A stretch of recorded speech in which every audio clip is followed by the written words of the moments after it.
Mr. McClain, I'll start with you. Was it warranted? Or do you think he deserved it, or was the NFL a little harsh on this one? Absolutely deserved it. He's had 7 of them. He's been warned. You got to keep your head up. You got to be careful. It's hard.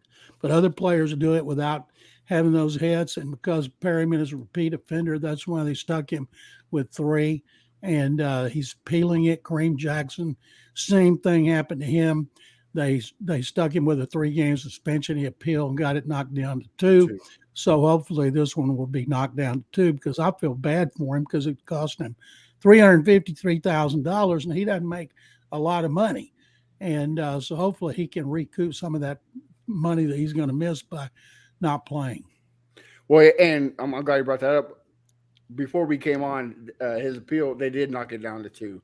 Oh, good. He is serving a 2-game instead of 3-game.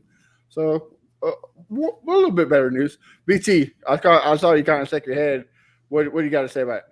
Yeah, I mean, I can understand why some people are saying that he deserved it because it was past. He had a bad hit during the Colts game, which was an illegal hit. I'm not going to lie. When he was on the Raiders, he had issues as well.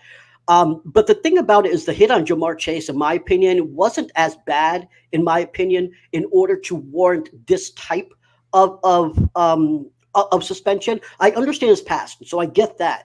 But having this hit be the marker of like, okay, now we're going to suspend you because for everything you did in the past, that's like going to a repeat offender and saying you're going to prison for the rest of your life because you stole a bike, and I just think that's why I didn't like it. I wouldn't equate it to stealing a bike, the hit that he put on that guy.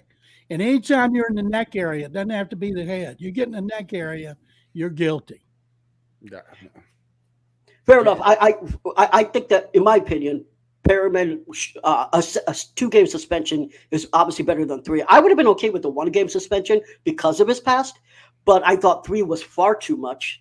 And the other thing is consistency. What about other guys that are doing this? If you're going to do this to one guy, you got to do it for everyone, and they don't do it for everyone.